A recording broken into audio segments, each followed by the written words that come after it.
ओम अज्ञानतिमिरान्धस्य ज्ञानाञ्जनशलाकया चक्षुरुन्मिलितं येन तस्मै श्रीगुरवे नमः।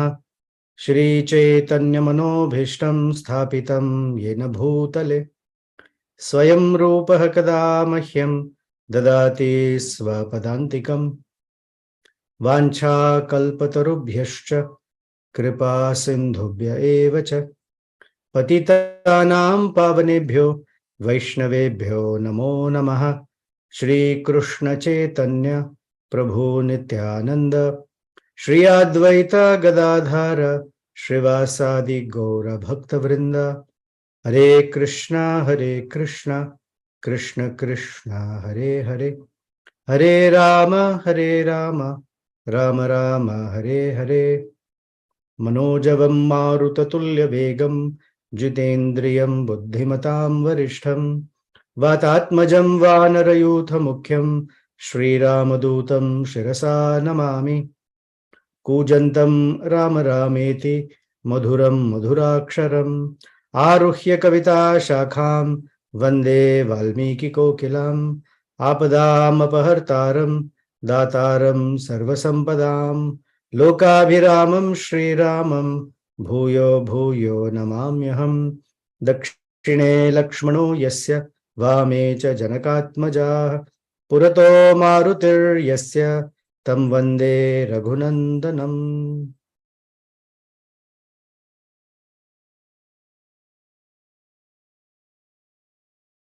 Welcome again. We are in Lanka. We are witnessing what Sri Hanumanji is witnessing from atop the branch of the Shimshupa tree, and is looking down, and there is Sita Devi. She has just been threatened by Ravana that in a matter of 2 months, either you will come up on my bed or I will eat you for breakfast. And then he turns to his Rakshasis, not 2 or 4, but hundreds of them that are encircling Sita, and they're all gory looking, not gory like Hindi gory looking, but English gory looking.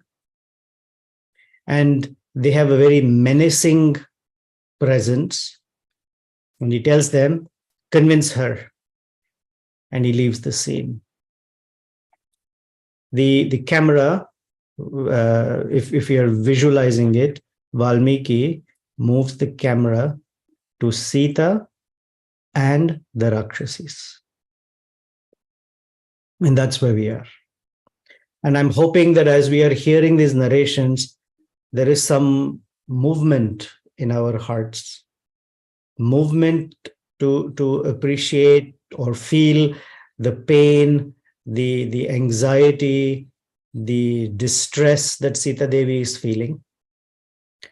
At the same time, perhaps our hearts are becoming strengthened and rejoicing at Sita Devi's determination, which we will hear more about today. That may my bhakti be dridha, may my determination, my seva, my devotional service be strong, both externally, but more importantly, internally, in this way. May not be exactly because we are not Sita Devis, but it is the dridha of dridhatvam, the determination of the living being.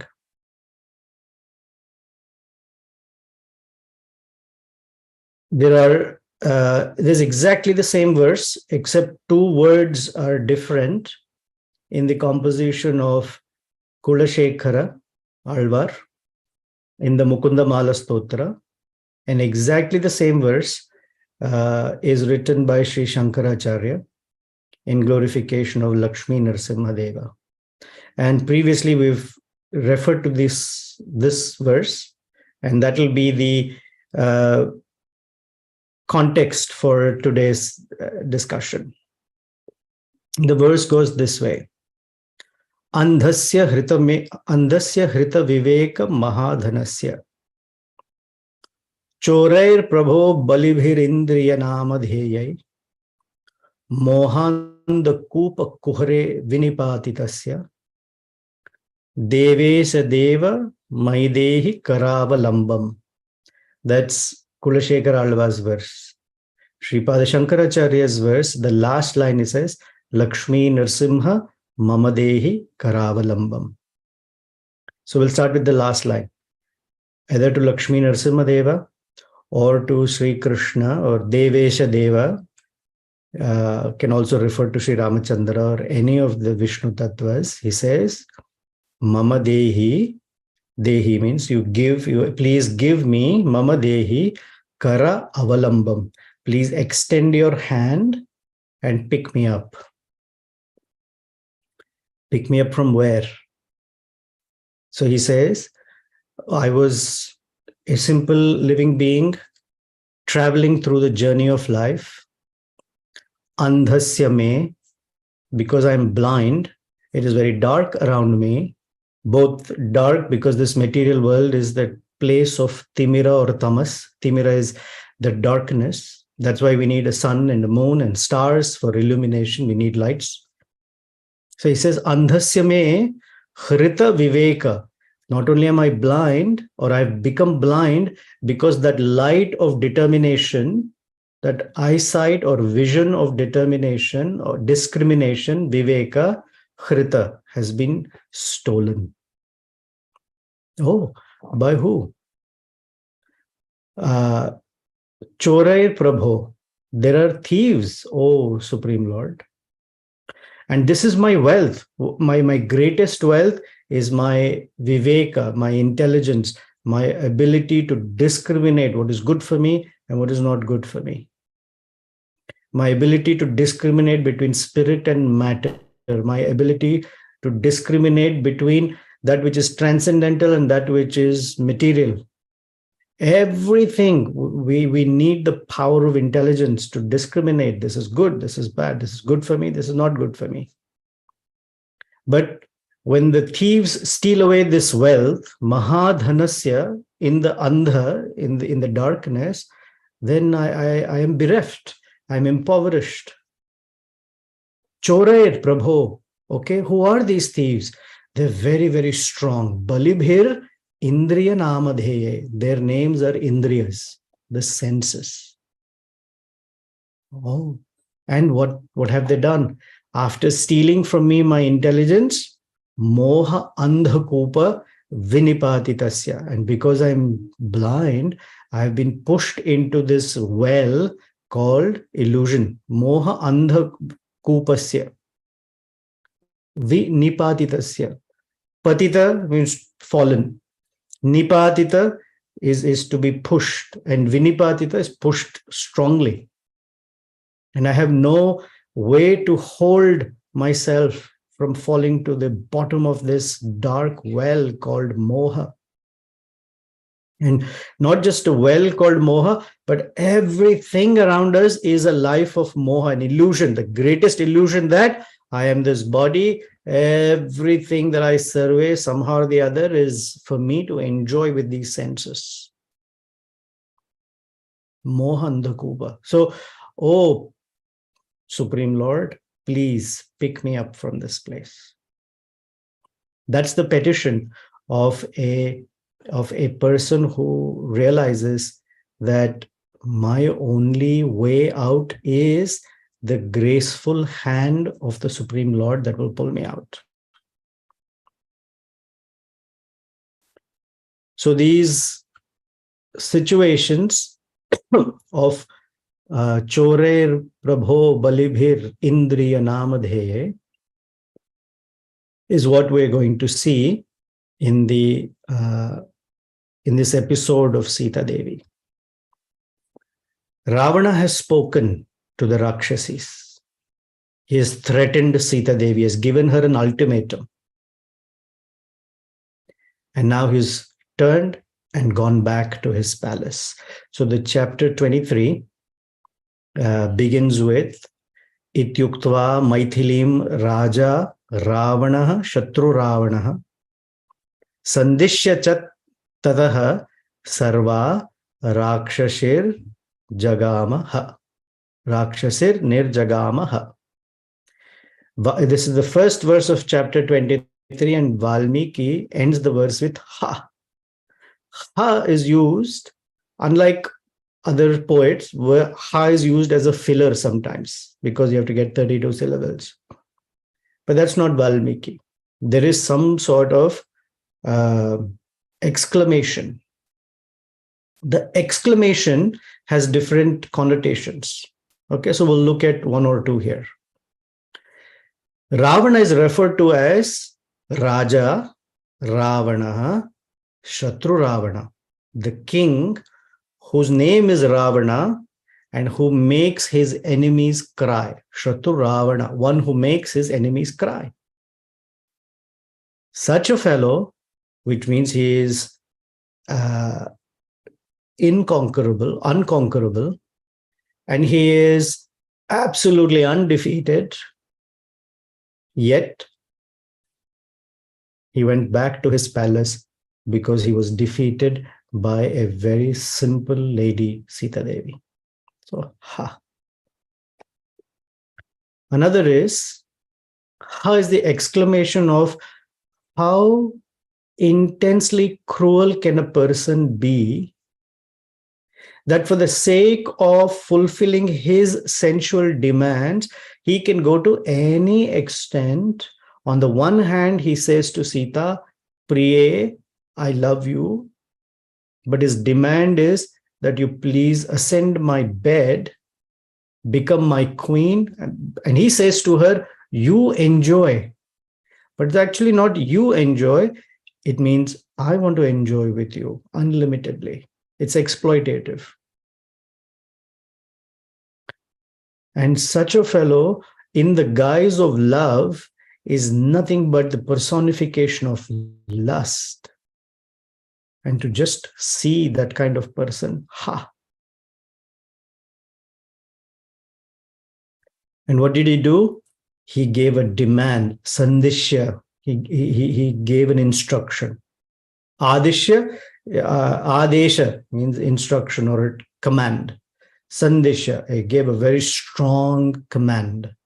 Sarva Rakshasir, all the Rakshasis that were there, he gave them a strong command.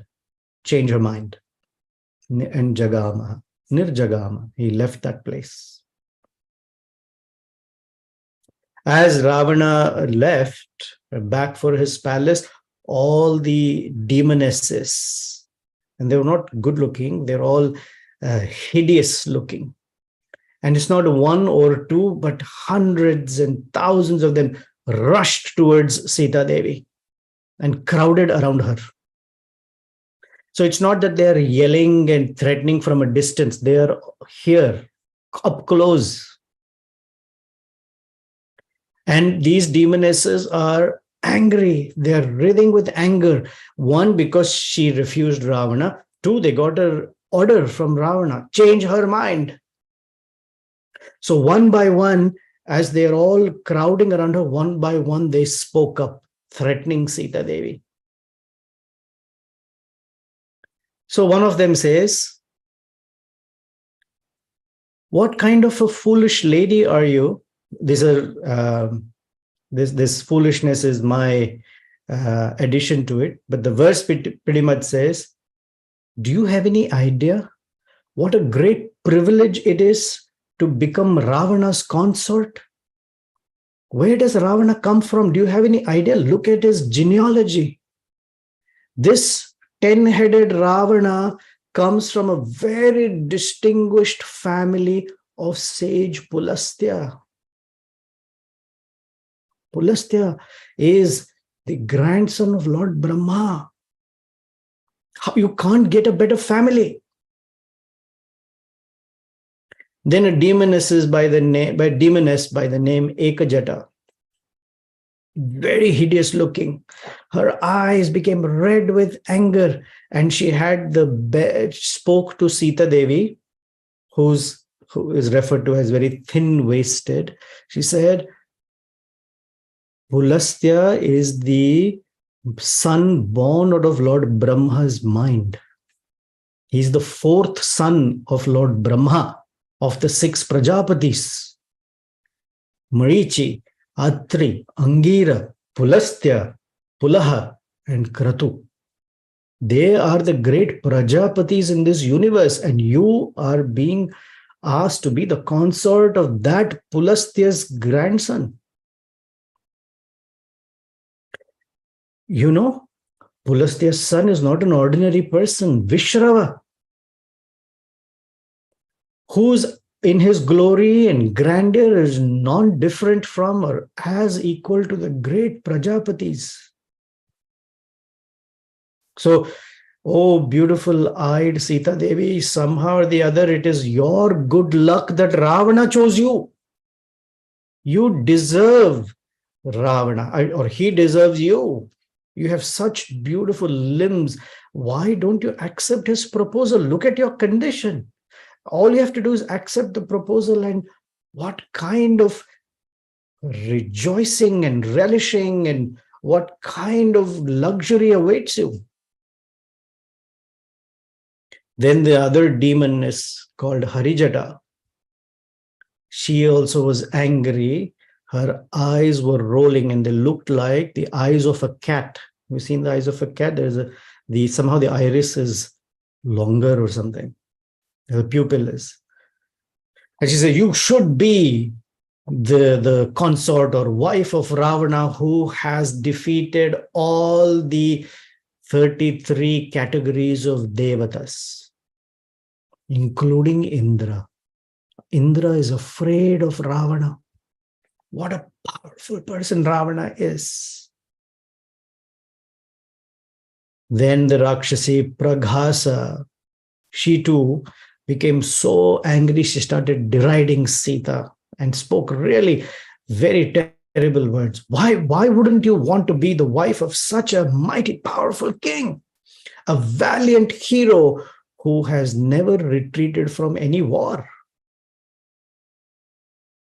Even renouncing his great, respectable, favorite wife, Mandodari. He is prepared to accept you. Ravana loves his wife, Mandodari. She loves her husband, Ravana, very much, yet he wants you. Can you imagine how much he loves you, how much he wants you? He's prepared to abandon thousands of his wives and make you the primary queen of his harem, with throwing at your feet all kinds of gems that he has collected from all over the universe. Then Vikata spoke up. This Ravana has defeated the demigods, has defeated the Nagas, the Gandharvas, the Danavas, and he has come begging at your step. Imagine that fellow who can have anything that he wants from anywhere in the universe is coming and very nicely submitting himself to you. Foolish woman, you don't understand that becoming the wife of such a glorious king of the demons will bring to you such abundance of wealth. Then Durmukhi told Sita Devi, oh, you're looking all sidelong glances. Just yield to him. You don't know that the sun and the wind gods are completely scared of Ravana. In Lanka, the sun doesn't scorch the land because Surya Deva is scared of Ravana. And although we are in an island in the middle of the ocean, there can be cyclonic or torrential winds, torrential rains and mighty winds. In Lanka, the wind blows always gently. It's soothing and calming because the wind god is afraid to mess with Ravana. You see, Because of Ravana, all these trees, the devatas that control vegetation, the moon and others, they are so afraid of Ravana that the trees are constantly raining fragrant, beautiful, colorful flowers. The mountains and clouds are always releasing waters and rains at his will. He is the king of the southwest direction. He's as good as a Dikpalaka. Why would you not want to be his wife? Like, I can't understand why. What is your reason? You have such a sweet smile. Let me give you some good advice. I have your best interest at heart. I'm wishing you well. Accept this advice, or you may not be alive. Is life not of value to you?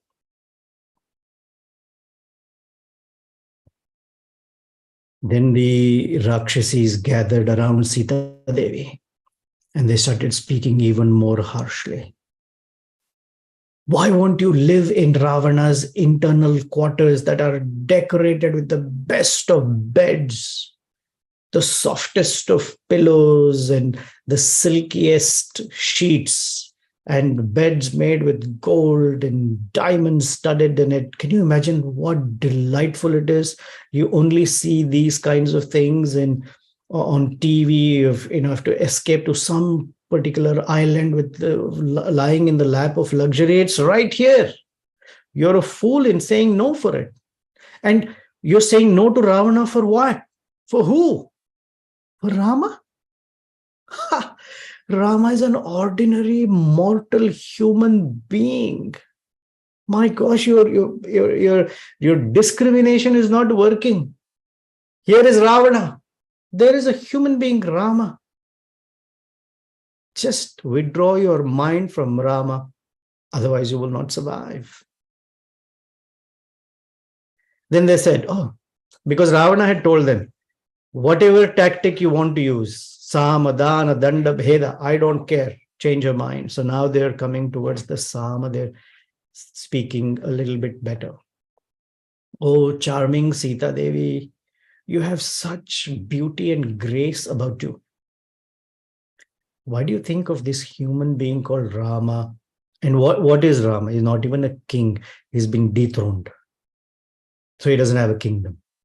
He's only a human being. And that too, very unsuccessful. And being with him is all distress. You're living in the forest for the past 13 years. Before Sita Devi replied, I want to bring this into context. This is the Andhasya Hrita Viveka Mahadhanasya. Andhasya me Hrita Viveka Mahadhanasya Chorer. The demonesses represent our senses, who are thieves that threaten, who urge, who coerce, and who push us to constantly fulfill the demands of the Ravana-like mind. They even threaten. And the threatening is, what will life become? They erode the very basic determination that says no to sense gratification and yes to Sri Ramachandra. If the determination is not strong, they make us say no to Ramachandra and yes to their demands. And it's not easy. I'm not speaking as if, oh, it's very easy for me. Not at all. I'm one of the victims myself, but it's so hard. Yet, we're learning from Sita Devi. We're learning from the Acharyas. We're learning from Prahlad Maharaj. We're learning from this one. And that were the great, great personalities who walked this planet to show us that somehow or the other, they have this relationship with the Lord that makes it all worthwhile. That they can say no to sense gratification. So Sita Devi, who is the embodiment of dharma, basically she's being told, give up your dharma because there is enjoyment. In dharma, There's no enjoyment, there's hardship. What is happiness in the mode of goodness? It looks painful in the beginning, and there is joy in the end. Happiness in the mode of passion is great joy now, and there is distress in later. Who cares about later? And in ignorance, we don't even know what is happiness and what is unhappiness. So this idea of enjoy now. Why dharma? So for the sake of enjoyment.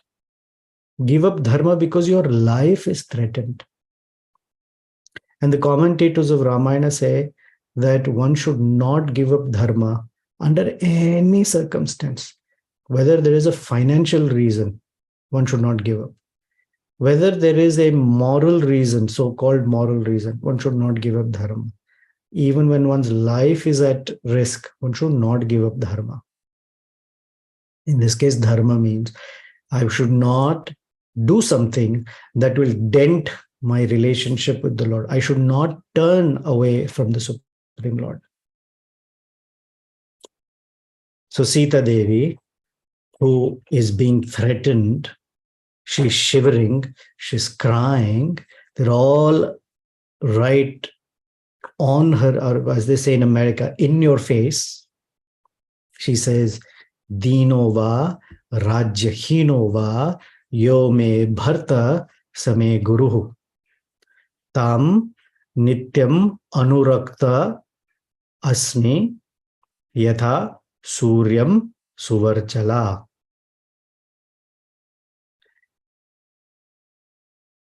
Doesn't matter. Ramachandra may be Dina. Today he doesn't have a kingdom. He may seem helpless, but yo me bharta, he is my husband and my guru. Now, Ramachandra is all of our bharta, right? We are meant to be bhritya, or we are all his energies. So under all circumstances, Sri Ramachandra is our master. This word bharta doesn't, sometimes is translated, or colloquially is translated as husband. But the word bharta literally means maintainer. So Ramachandra is our maintainer. Same Guru. And he is the one that I offer all my fidelity to. And I have this love for him that I will always be his follower. Anurakta asmi yatha. And then she gives an example. And she's going to count for the demonesses all the great chaste wives in the universe. She takes them as the example. For us, Rupa Goswami has told us, Sato Vritehe, that we should conduct our life following in the footsteps of the great personalities, the Sats. Sato Vrite. Tat tat karma pravartanat Sato Vrite. We should engage in the activities of our bhakti following in the footsteps of great persons. So she is giving us that example of who are these great personalities that embody this kind of chastity and fidelity. Suryam, yatha Suryam Suvarchala. So Surya Deva's consort is Suvarchala. She is the sun rays. The sun and the sun rays. The Purusha and the Prakriti. The Shakti and the Shaktiman. So just as Suvarchala never gives up her service to Surya Deva. And then she lists wonderful couples. Yatha Shachi Mahabhaga Shakran. Just the way Shachi Devi is infidelity to Indra. Samupatishthati, she is always standing by him. Arundhati Vasishtham cha Rohini Shashinam Yatha. Just as Arundhati is with Vasishtha, Rohini is with the moon, Shashi. Lopa Mudra Yatha Agastyam. Sukanya chavanam yatha. Savitri satyavantam cha kapilam shrimati yatha. Saudasam madayantiva Madayanti with Saudasa. Keshini Sagaran Yatha. Naishadham Damayantiva Bhaimi Patim Anuvrata. Tatha Aham Ikshvaku Varan Ramam Patim Anuvrata. Just as these great women always stand by their husbands, similarly, so do I. Now, Sita Devi is actually the embodiment that all of these persons actually follow. Because the original couple is Sita and Ramachandra. That give an example of how a husband and wife must be, not just on earth, but in the entire universe. They are the example. But Sita Devi is saying, I take them as examples. Because the greatness of Sita Devi and Sri Ramachandra is that they become subservient to their devotees. I'm going to read you a verse at the end of our discussion.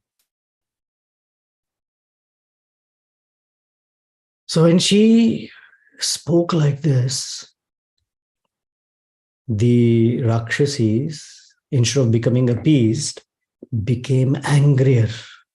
Now they started threatening Sita with even harsher words.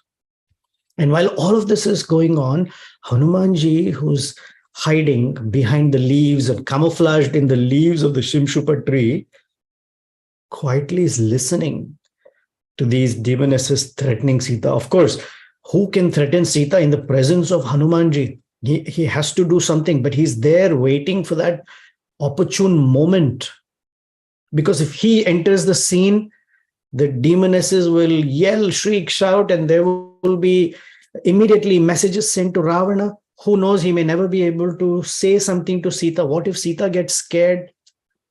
So he has to wait and see what is the best moment that I intervene. Sita Devi, meanwhile, is trembling in fear. The demonesses who had their lips hanging were smacking their lips with their hungry tongues again and again, as if she is the best food sitting there waiting for them to eat. The demonesses picked up axes as if they're going to chop up Sita Devi. They rose towards her and said, "This Sita Devi is unfit to be Ravana's consort." Ha! And they moved even closer to Sita Devi, as if they're going to chop her off right now, not even wait for Ravana's deadline of 2 months. They were intimidating Sita, who's already in soiled clothes, emaciated, dejected look on her face. Then there was one demoness by the name Vinata, who had this terrifying look, very scary appearance, large sunken eyes and belly. And she said to Sita, "Oh, Sita, whatever extent of love you're shown for your husband, enough. Enough is enough. Excess of anything only leads to adversity." We've all heard, as we've taken up bhakti, we've heard from our relatives, we've heard from our spouses, we've heard from our parents, we've heard from our friends that don't do too much of it. This too much is not good. It should be done in moderation. My mother used to chastise me in Telugu every time I did something and I liked something, so I would only do that. So let's say I'm playing something and I like playing, so I'll always play. She would say, "Ativrushti, anavrushti." Vrushti means to rain. Ativrushti, that sometimes it rains so much that there is flooding. Or there is absolutely no rain, that there is famine. Nothing in between, like moderate enough. You always work in extremes. So they're also saying this too much is not good. Anything too much leads to adversity. Don't be such a fanatic. We've all heard it. Don't be a fanatic. They said, oh, Sita, let me try to convince you sweetly. You have tried to discharge your duty as a human being. That's okay. That's nice. But listen to my advice, which is, after all, in your best interest. I'm giving you advice in your best interest. It doesn't seem like you know what is good for you. Leave that useless, weak human called Rama and take Ravana's shelter. Oh, Vaidehi, you don't know the kind of ointments and skin lotions he has. You have no idea of the kind of jewelry he has. And you have no idea what it means to be the queen of Lanka. You know, Agni Dev has a wife called Swaha Devi. And Shachi is Indra Devi's, right? Even they, out of fear, might accept Ravana. So you're giving all these examples, but if Ravana goes and says to any of them, come be my wife, they will do it. And you're still thinking of this Ramachandra, whose lifespan is so short. Human beings, they die quickly. And by the way, if you don't listen to our words of advice, we will eat you up right now.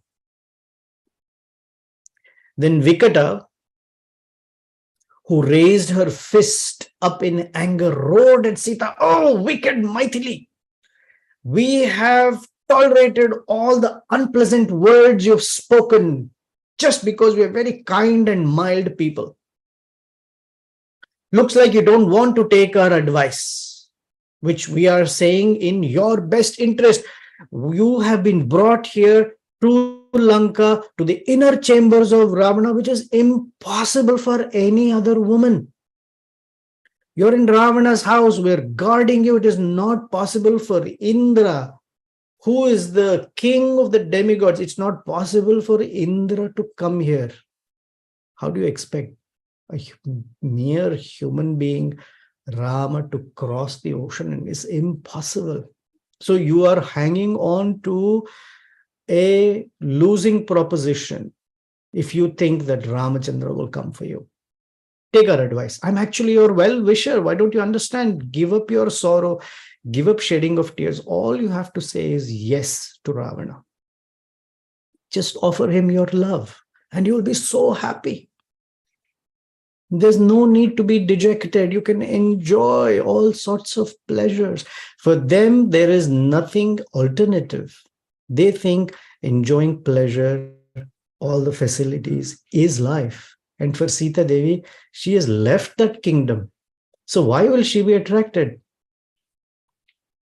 She says, Sita, act quickly.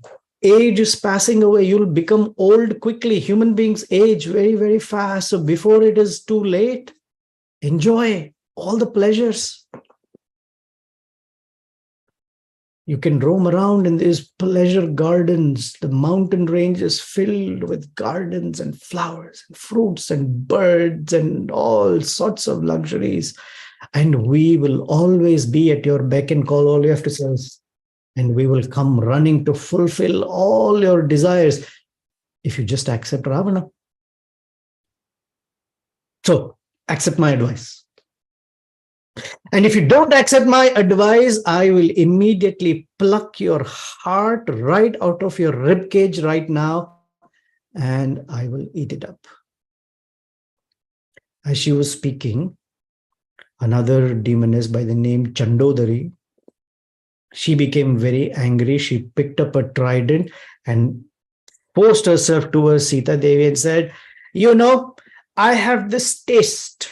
You know, sometimes people say, chaat khane ka man kar raha hai. I feel like eating some chaat. I feel like feasting on this Sita Devi, whose eyes are very beautiful, like that of a deer, with such a shapely body.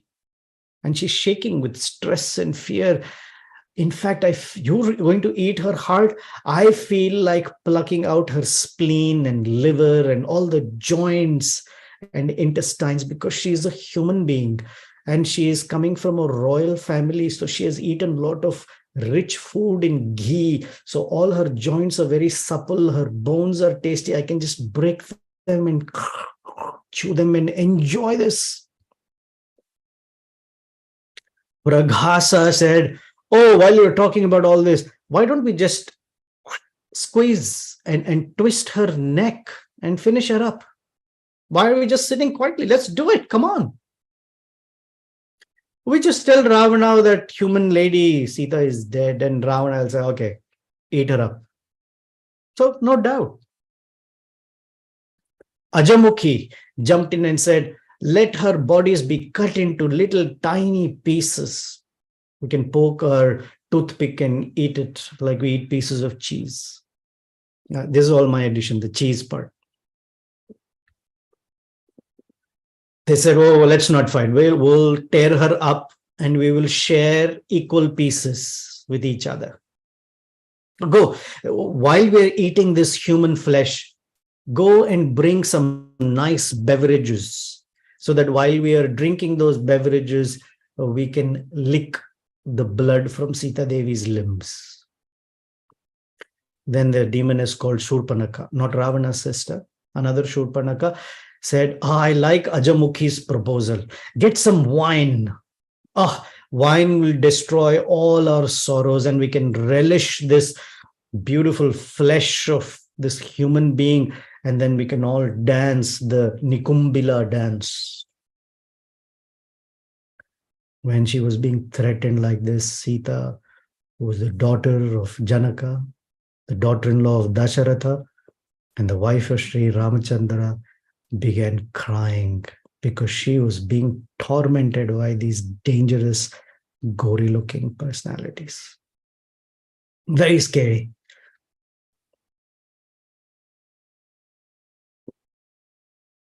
And that is how these senses are constantly pleading samadana danda bheda with us, trying to erode our little tiny determination that we're trying to every day build on. And the way to build it is to engage in intense, everyday, regular, even if short time. Intense doesn't have to mean long time. Intense means with attention, our hearing, our chanting, and our serving of the deities and serving of the devotees, actually. It is serving of the devotees that removes hurdles. Shushushaya Shraddhadhanasya Vasudeva Katharuchi Syat Mahat Sevaya Vipra. Only after that is the other anarthas in the heart that are removed. So sadhu seva, Vaishnava seva, very, very important, very critical. Not seva is not just movement of hands and legs, but the seva bhava. One should have this mood that I am serving the devotees. This is for my benefit. I'm serving the devotees so that the Supreme Lord may extend his grace to me. Karavalambam, mamadehi karavalambam. So let's see if there are any comments, thoughts, any reflections.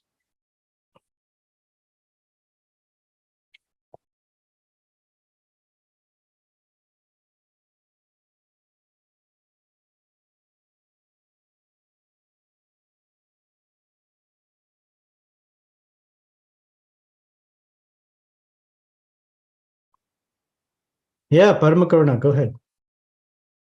Hare Krishna, Prabhu. Please accept Mahabala Besans Agrish Prabhupada. Two things. Thank you for a wonderful class. That was not in two things, but the Ativritti Mahavritti, something like that. My dad always speaks this every single day. I don't know, memorize that. Every single day till yet now. I always quote this. Second thing, Which Prabhu, verse? you Ativritti Mahavritti, something, you know, the Ativritti. Yeah. Ativrishti, Anavrishti. Anavrishti. He always quote this every Once a week he quote this to me from childhood till now. Okay. You quoted that verse, Prabhu.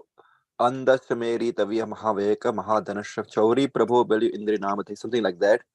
Now, and you use that word intelligence, that intelligence uh, is required, right? Again, I asked this question multiple times to you. Uh, However, intelligence is also required to do the material work. And when we use intelligence, we get result.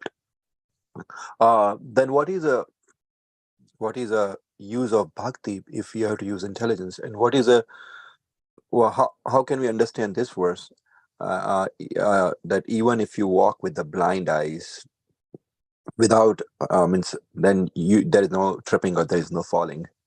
And even if there is a tripping or falling in bhakti, if you don't use intelligence, then what is the role of bhakti?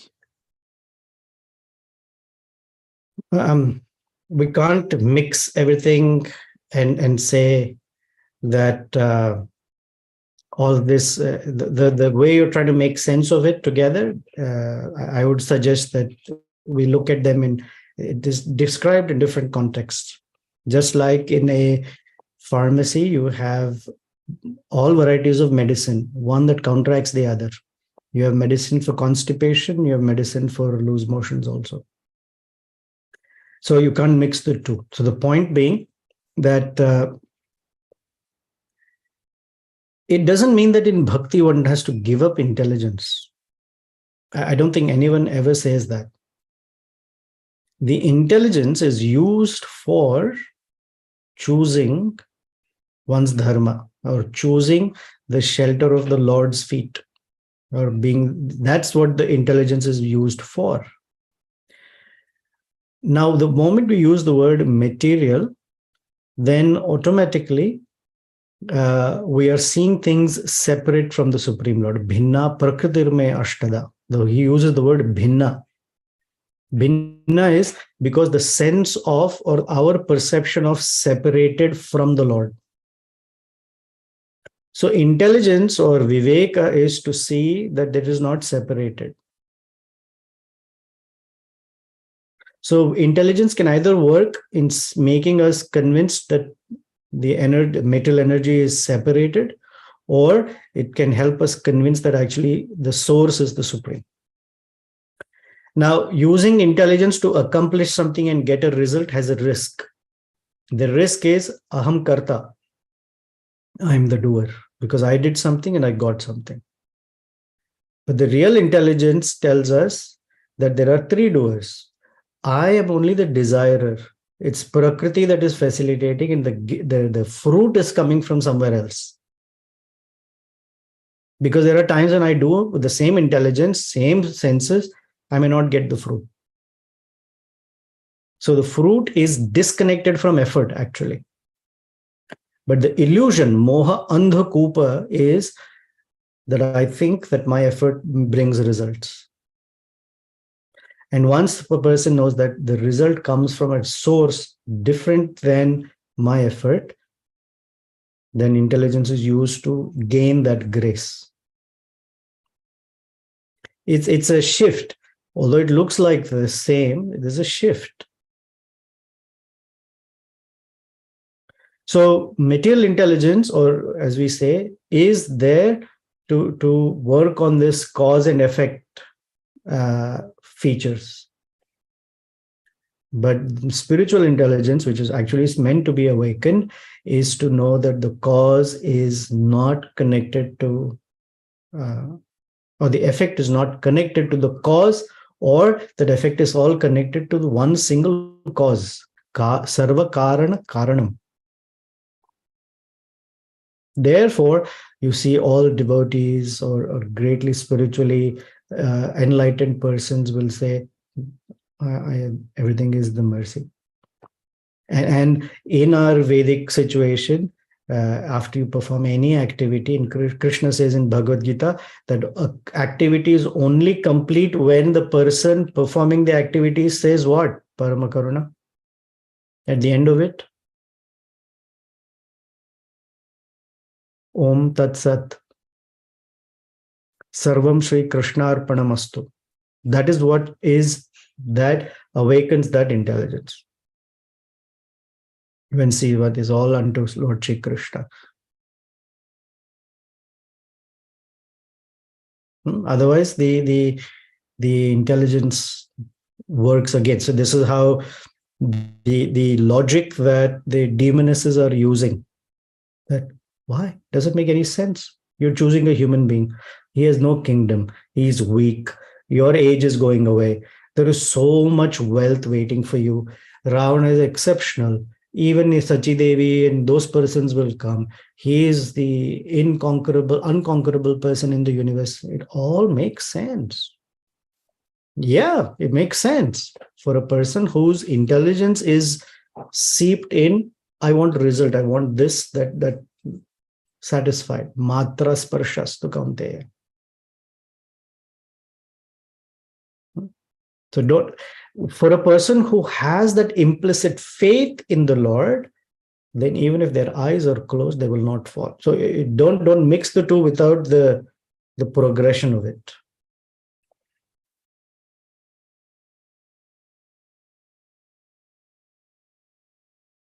Okay, should I take the next question or comment, Parama Karuna?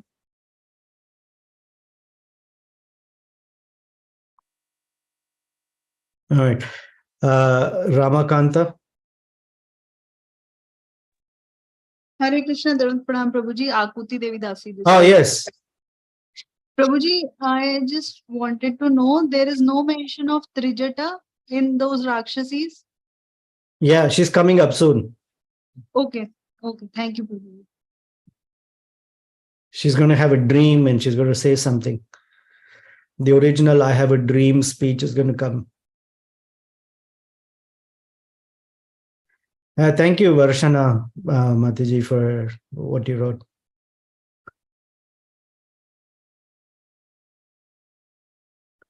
I'll read it if others are not seeing the text. This section is very hard to hear.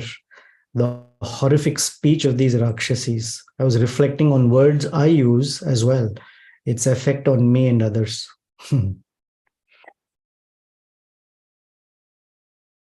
Anything else?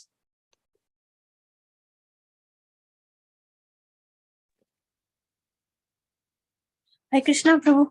Yes, Tira. I have a question on tolerance. So,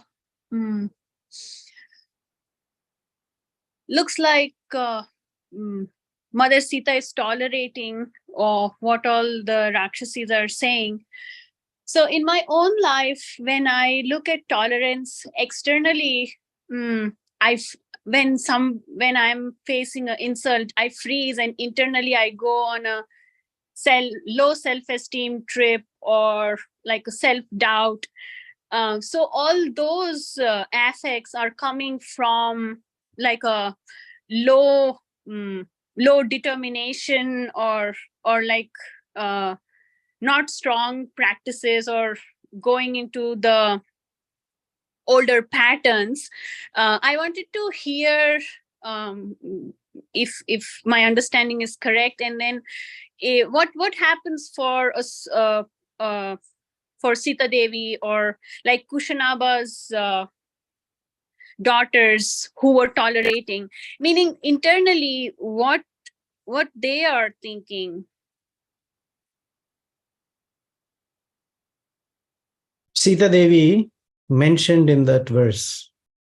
I'm going to go back to that verse for a moment. She's not looking at the Rakshasis. She's not looking at or considering Ravana's threats or Ravana's temptations or tempting words and proposals.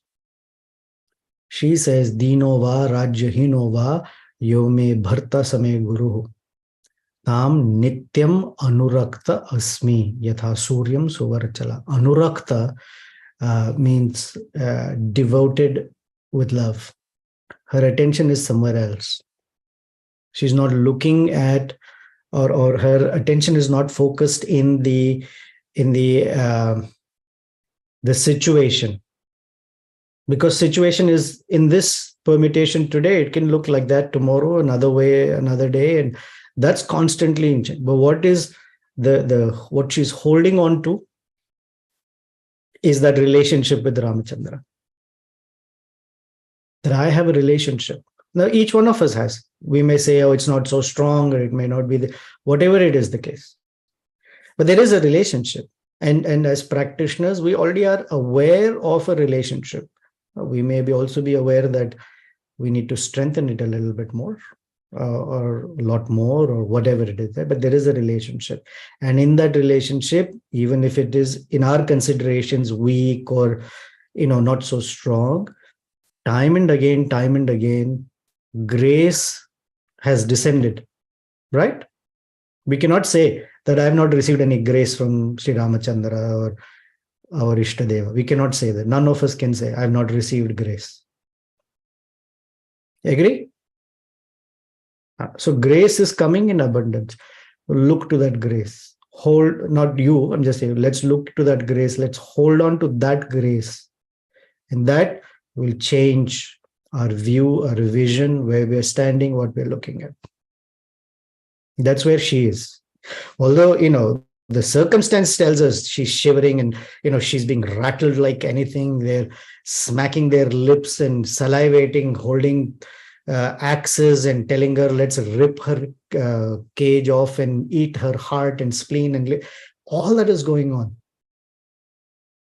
But she's holding on to Anuraktasmi. Beautiful verse. Dinova Rajyahinova yo me bharta same guruhu tam nityam anuraktasmi yatha suryam suvarchala. For example, Haridas Thakur was like that. Prahlad Maharaj was like that. His own father was threatening, and not only threatening, put him also in hot oil under the elephants and a serpent and this and that and that and this.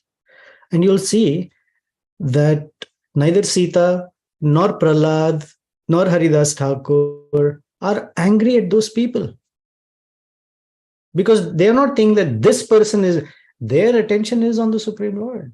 So Prahlad had no anger towards his father. Haridas Thakur has no anger towards the guys whipping him.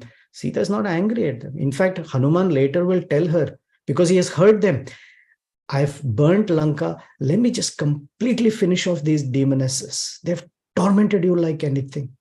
And she says, no. Like anyone makes mistakes, they've made mistakes. They're just following Ravana's orders. No. You will not say or do anything to them. And she releases them from any wrongdoing, because her attention is not on them or the situation. Or her absorption is not on the situation.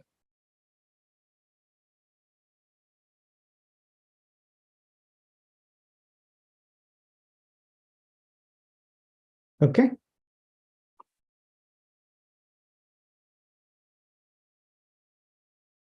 Anything else?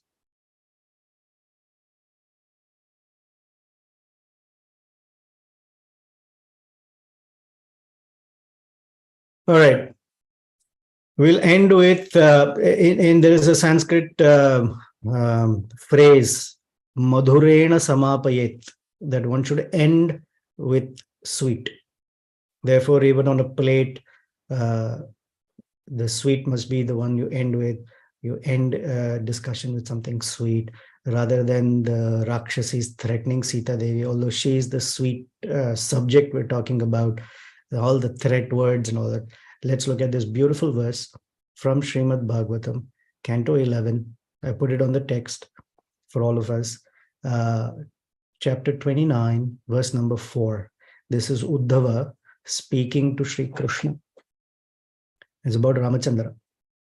He says, Kim chitram achyuta tavaitad asesha bandho dasheshva ananya sharaneshu yad atmasatvam yo arochayat sahamrigai swayam ishwaranam shrimad kirita tatapidata pada pitha.